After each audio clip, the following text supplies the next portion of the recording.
78% of Filipinos are satisfied with the way democracy works and prefer it to any other kind of government.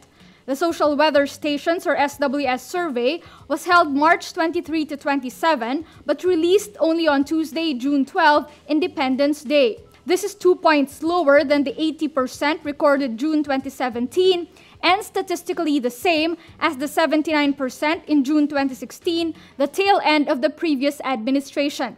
It was a different story in June 2004 after the controversial victory of Gloria Arroyo against Fernando Poe Jr. in the presidential elections, when Filipinos' satisfaction with the way democracy works was at 44%. The March 2018 survey results also show that 60% of Filipinos believe that democracy is always preferable to any other kind of government.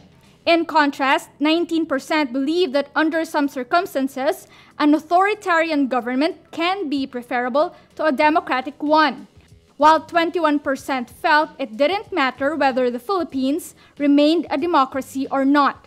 The major issues in the weeks leading to the survey included House hearings on the impeachment complaint against then Chief Justice Maria Lourdes Sereno and President Rodrigo Duterte's position on having joint exploration of the West Philippine Sea or South China Sea with China.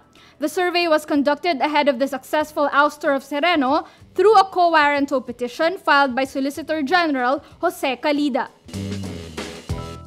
China says it is allowing Filipino fishermen to fish in Panatag or Scarborough Shoal in the West Philippine Sea or South China Sea out of goodwill. This contradicts the claim of Philippine Foreign Secretary Alan Peter Cayetano that the Philippines and China forged an agreement as equal parties in Panatag Shoal. China issues the statement in reaction to a GMA7 News report showing the China Coast Guard taking the catch of Filipino fishermen in Panatag Shoal. Chinese ambassador to the Philippines Zhao Tianhua attends Independence Day rites with Philippine President Rodrigo Duterte in Kawit, Cavite. Zhao promises that Chinese Coast Guard personnel proven to have taken the catch of Filipino fishermen will be disciplined. Zhao adds, "We always have bad apples, but if we have bad apples, you know what I'm going to do? I'm going to throw them into the South China Sea and feed the fish." In a Malacanang press conference last Monday, Panatag Shoal fisherman Romel Silhuela confirmed that China has control over Panatag Shoal. Tingin niyo po, sino po yung may control ng shoal?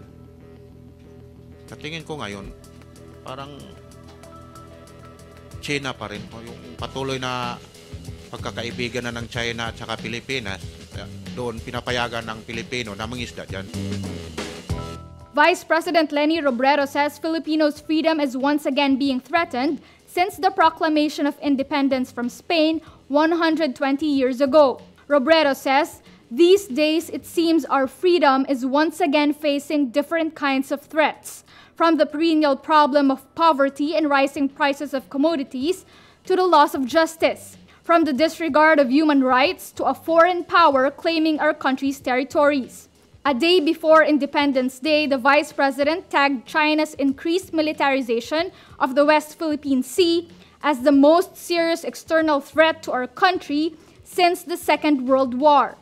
The West Philippine Sea is a part of the South China Sea that belongs to the Philippines, as affirmed by a landmark ruling of a Hague tribunal in 2016. Robredo also expressed concern over a GMA News documentary that caught the China Coast Guard taking the catch of Filipino fishermen in Scarborough Shoal. President Rodrigo Duterte is in historic Kawit, Cavite for this year's celebration of Independence Day.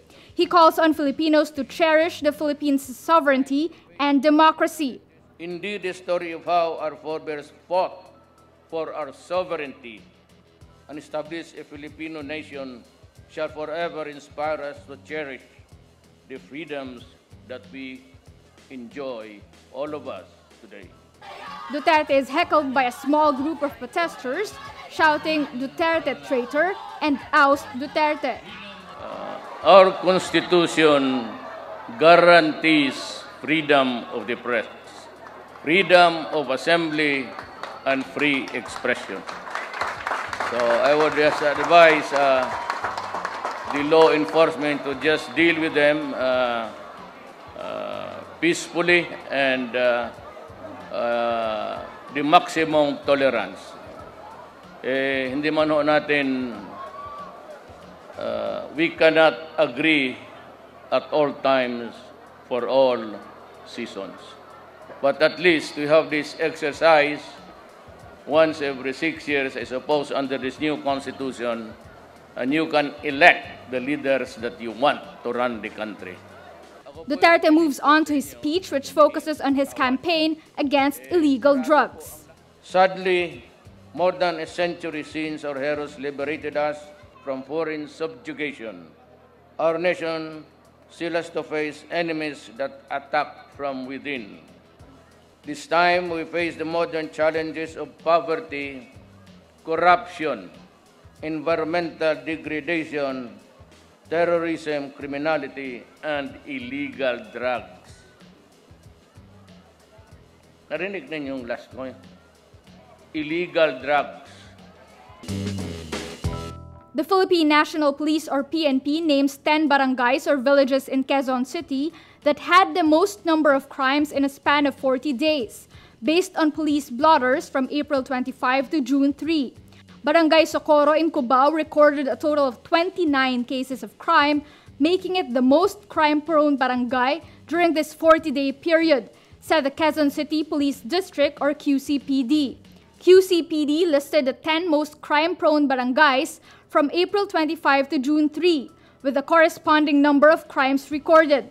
Socorro 29, Bagong Pag-asa 20, Batasan Hills 18, Holy Spirit 18, Greater Lagro 17, Fairview 13, Piñahan 12, E. Rodriguez 11, Payatas 11, and South Triangle 11. Here is the list of the top crimes committed within this period with a corresponding number of cases.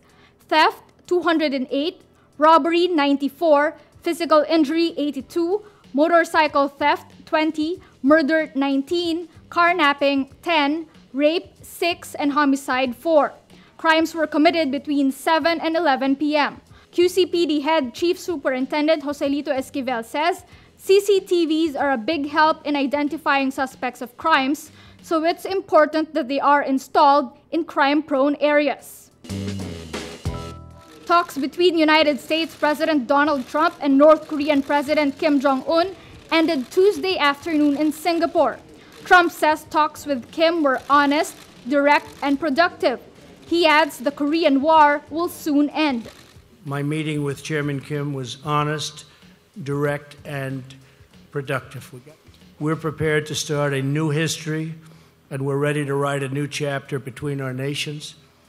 The past does not have to define the future. Yesterday's conflict does not have to be tomorrow's war. Trump says Kim committed to destroy a major missile engine test site in a joint agreement they signed Tuesday.